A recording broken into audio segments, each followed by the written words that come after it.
আমার প্রিয় মায়েরা বোনেরা, আপনাদের জন্য একটা হাদিস বলে শেষ করব। বিশ্বনবী বলেন, আমার মায়েরা খেয়াল করে শুনুন, বিশ্বনবী আপনাদের উদ্দেশ্য করে বলেন, আল মারআতু ইযা সাল্লাত খামসাহা ওয়া সামাত শাহরাহা হাফিজাত ফুরুজাহা আতাআত বা'লাহা ফালতাদখুল মিন আইয়ি আবওয়াবিল জান্নাতি শাআত।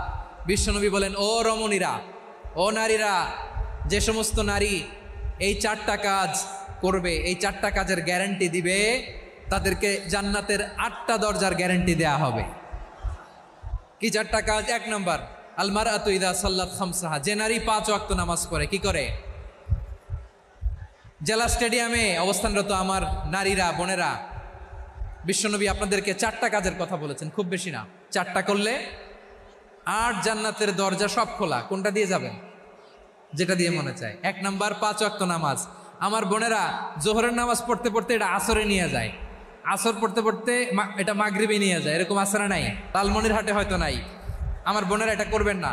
ইন্নাস সালাতা কানাত আলাল মুমিনিনা কিতাবাম মাওকুতা, সময় মতো পড়বেন। সামাত শাহরা, রমাদানের রোজাগুলো রাখবেন। হাফিজাত ফুরুজাহা, যে নারী তার চরিত্রকে হেফাজত করে, তার প্রাইভেট হেফাজত করে, তার লজ্জাস্থান হেফাজত করে। ও মায়েরা, আপনার এই গর্ভ যে কত দামি আপনি জানেন না। আপনার এই গর্ভ থেকে জন্মাবে আগামীর সালাহুদ্দিন আল আইয়ুবী। আপনার গর্ভ থেকেই জন্মাবে ইমাম আল মাহদি আল মুনতাজার। আপনার পেট থেকে জন্মাবে আবু সাইদের মতো বীর সৈনিক। আপনার পেট থেকে জন্মাবে মুগ্ধের মতো বীর মুজাহিদ। আপনি জানেন না কে আসবে আপনার পেট থেকে। সময়টাকে কাজে লাগান, ইসলামকে বোঝেন, মানেন, আমাদের ইসলামিক লেকচারগুলো শোনেন। আমরা যে বার্তাগুলো, ইনস্ট্রাকশনগুলো, দিক নির্দেশনাগুলো আপনাদের খেদমতে রাখি, এগুলো মেনে চলুন। আপনিই পারেন আপনার ঘরটাকে জান্নাতের টুকরা বানাতে। একটা family, it's a very big institution and you are the MD, the managing director of this institution. চিল্লায় বলেন ঠিক কিনা? চাইলেই পারেন ঘরটারে জান্নাতের টুকরা বানাতে। 5 ওয়াক্ত সালাত, রমাদানের রোজা, নিজের চরিত্রের হেফাজত, ও আতাআত বা'লাহা, স্বামীর আনুগত্য। এটাতে অনেকে ভুল করে থাকে। হায় রে আমার বোনেরা, স্বামীর আনুগত্যকে এটা নিজের অপমান মনে করবেন না। আপনার স্বামী আপনার সবচেয়ে বড় গার্ডিয়ান, তিনি আপনার সবচেয়ে ভালো চায়। নারী কখনো গার্ডিয়ানশিপের বাইরে থাকতে পারে না। হয় আপনি বাবার গার্ডিয়ানশিপের ভেতরে, বাপ না থাকলে ভাই আপনার গার্ডিয়ান, ভাই না থাকলে চাচা গার্ডিয়ান, বিয়ের পরে আপনার স্বামী আপনার গার্ডিয়ান। শরিয়া সম্মত স্বামীর আদেশগুলো আপনি মেনে চলবেন, কিন্তু শরিয়া বিরুদ্ধ কোনো আদেশ মানতে আপনি বাধ্য নয়। আওয়াজ করে বলুন সবাই ঠিক কিনা? এই 4টা কাজ যদি কোনো নারী করে, বিশ্বনবী বলেন জান্নাতের 8টা দরজা খোলা। তোমার যেটা দিয়ে মনে চায় সেটা দিয়ে জান্নাতে তুমি এন্ট্রি নিতে পারবা। বিষ্ণু ইসলামের স্ত্রীর নাম ছিল আয়েশা রাদিয়াল্লাহু তাআলা আনহা, আবু বকর রাদিয়াল্লাহু তাআলা আনহুর মেয়ে। আবু বকর রাদিয়াল্লাহু তাআলা আনহুর আরেক মেয়ের নাম হচ্ছে আসমা। কি নাম? দুজনই আবু বকর রাদিয়াল্লাহু তাআলা আনহুর মেয়ে, আসমা আর আয়েশা। নাম দুইটা কেমন লাগে? আসমা নামটা কেমন লাগে? আয়েশা নামটা কেমন লাগে? সবার ভালো লাগে নাই? নাম দুটো আপনাদের ভালো লাগে? লালমনিরহাটে অনাগত যদি কন্যা সন্তান হয়, যদি মনে চায় আসমা রেখে দিতে পারবেন, যদি মনে চায় আয়েশা রেখে দিয়েন। দেশে বিদেশে, এয়ারপোর্টে, রাস্তাঘাটে শুধু বলে হুজুর একটা নাম দেন, আমার ছেলের একটা নাম দেন, মেয়ের একটা নাম দেন। তো আমার মনে আছে যশোরের আবদিনের মাহফিলে আমি 1-2টা নাম দিয়েছিলাম। আজকে লালমনিরহাটের এই প্রোগ্রামে কন্যা সন্তান যদি হয় 2টা নাম দিলাম, আসমা কিংবা আয়েশা। ইনশাআল্লাহ পড়েন। দুজন বোন, এক মায়ের না, বাবা এক, মা দুজন। আয়েশা রাদিয়াল্লাহু তাআলা আনহার মায়ের নাম উম্মে রুমান, আর আসমা রাদিয়াল্লাহু তাআলা আনহার মায়ের নাম কুতাইলা বিনতে আব্দুল উজ্জা। আবু বকর রাদিয়াল্লাহু তাআলা আনহু 4টা বিয়ে করেছিলেন।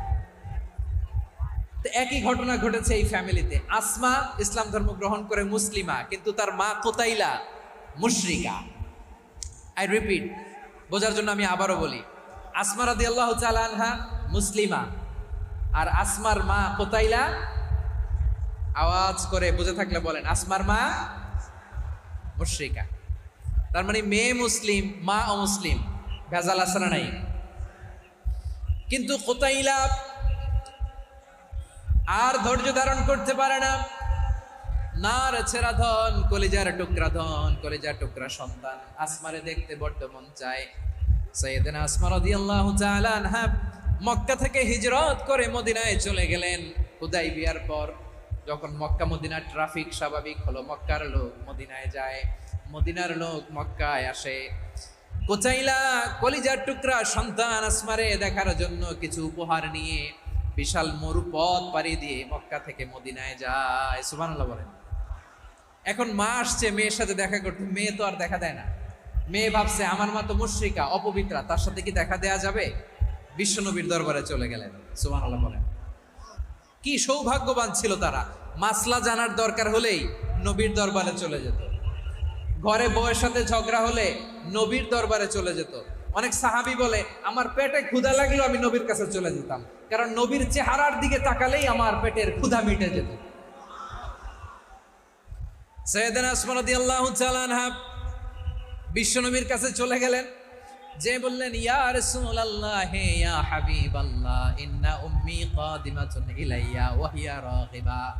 আমার মা মক্কা থেকে অনেক দূর মরুর পথ পাড়ি দিয়ে উপহার সামগ্রী নিয়ে মদিনায় আমার সাথে দেখা করতে এসেছে গো নবী। আমার জানতে বড্ড ইচ্ছে হয় আমি আমার মুশরিকা মায়ের সাথে একটু দেখা করতে পারবো কিনা। আফা আসিলুহা, আগে যেমনি আমি আমার মায়ের সাথে ভালো আচরণ করতাম, যেমনি আমি আমার মায়ের সাথে সদাচরণ করতাম গো নবী, এখন আমি মুসলিমা মা মুশরিকা, এখনো কি আগের মতো সদাচরণ করতে পারবো নাকি? বিশ্বনবী বললেন নাম সিলিহা, হ্যাঁ রে আসমা, অবশ্যই অবশ্যই, আগে ঠিক যেমন তুমি তোমার মায়ের সাথে ভালো আচরণ করতে, এখনো তেমনি আগের মতো ভালো আচরণ করবা। আওয়াজ করে পড়েন সুবহানাল্লাহ। কি ইসলাম আমরা পেয়েছি! কত ব্রড মাইন্ডেড আমাদের ইসলাম, কত ওপেন মাইন্ডেড ইসলাম, কত ওপেন আপ করতে পারে, চিন্তা করতে পারে। বিষ্ণু বললেন হ্যাঁ অবশ্যই, নাম সুলিহা, আগে যেমনি ভালো আচরণ করছো আসমা, এখন ওইরকমই করো, পারলে আরো বাড়াই করো। সুবহানাল্লাহ বলেন। তাহলে আমার যে হিন্দু ভাইয়েরা, হিন্দু বোনেরা, ইমানের বদৌলতে দৌলতে আপনি ধন্য হয়েছেন, আপনার আম্মা আব্বা এখন মুসলমান হয় নাই, তাদের জন্য দোয়া করেন, তাদের জন্য দোয়া করেন, আল্লাহ যেন তাদেরকেও ইমানের দৌলত দান করে। আমরা সবাই পড়ি আমিন, আরো জোরে পড়েন আমিন। এখন বলেন ইসলাম কি ন্যারো মাইন্ডেড রিলিজিয়ান না ব্রড মাইন্ডেড? লালমনিরহাটের যুবক ভাইরা আওয়াজ করো, ইসলাম কি ন্যারো মাইন্ডেড না ব্রড মাইন্ডেড? কতটা ব্রড মাইন্ডেড দেখেন। বিশ্বনবী সাল্লাল্লাহু আলাইহি সাল্লাম অমুসলিমরা যদি নবীকে উপহার দিত, ওই উপহারও বিশ্বনবী গ্রহণ করতেন। সুবহানাল্লাহ পড়েন। আপনার অমুসলিম বন্ধু যদি উপহার দেয় সেটাও আপনি নিতে পারবেন, যেটা নেওয়া জায়েজ। কিন্তু আপনার বন্ধু যদি আপনার মদের বোতল দেয়, নিতে পারবেন? হ্যাঁ, মদের বোতল দিলে পারবেন। আপনার বন্ধু যদি আপনার পর্ক দেয়, পর্ক, শুকরের গোশত মিশ্রিত কোনো খাবার, ওটা নিতে পারবেন না। হালাল যে কোনো জিনিস নিতে পারবেন। বিশ্বনবী সাল্লাল্লাহু আলাইহি ওয়াসাল্লাম অমুসলিমদের দেয়া হাদিয়া গ্রহণ করতেন। কেমন নবী ছিলেন! আমার নবীরে চিনে নেন, আমার নবীর অ্যাটিটিউড জেনে নেন। বিশ্বনবী সাল্লাল্লাহু আলাইহি ওয়াসাল্লাম যখন কোনো জনপদে যেতেন, 3টা অপশন নিয়ে যেতেন। প্রিয় ভাইয়ের আওয়াজ করে বলতে হবে, কোনো জনপদে গেলে আমার নবীর অপশন থাকতো কয়টা? আমার মতো 3 আঙ্গুল উঁচু করে দেখান আর বলুন, আমার নবী কোন জনপদে গেলে কয়টা অপশন নিয়ে যেতেন? 1 নাম্বার অপশন আসলিম তাসলাম। নতুন এলাকায় গেলে বলতেন আসলিম তাসলাম, ইসলাম ধর্ম গ্রহণ করো, শান্তিতে থাকবা, আমার ভাই হয়ে যাবে, আমরা ভাই ভাই, ইসলাম মানো, আমরা ভাই ভাই। অপশন নাম্বার কত? 1। যদি বলে না ইসলাম মানবো না, ওকে, অপশন নাম্বার 2, মুসলিম হওয়ার দরকার নাই, লা ইকরাহা ফিদ্দিন, ইসলামে কোনো বাড়াবাড়ি নাই। খ্রিস্টান আছো থাকো, বৌদ্ধ আছো থাকো, ইহুদি থাকতে চাও থাকো, কিন্তু আমরা যেহেতু রিজিওনাল সুপার পাওয়ার, আমাদের আন্ডারে থাকো, ট্যাক্স দিয়া থাকো, এটার বলে জিজিয়া। আলেম যারা আছেন বুঝবেন, এটার আরবিতে কি বলে? জিজিয়া। You pay us the tax, we will give you the security. তোমরা ট্যাক্স দিবা, আমরা সিকিউরিটি দিব। ইসলাম, ইসলাম মানব, শান্তিতে থাকবা, ভাই ভাই, আমরা ভাই ভাই। অপশন নাম্বার 2, ট্যাক্স দাও, আমরা নিরাপত্তা দিব, মুসলিম হওয়া লাগবে না। এখন 1 নাম্বারও মানে না, 2 নাম্বারও মানে না, মুসলিম হব না, ভালো, খ্রিস্টান থাকো, ট্যাক্স দাও, আমরা সিকিউরিটি দিব না, এটাও মানি না। বিষ্ণু বলেন তাহলে তলোয়ার আমাদের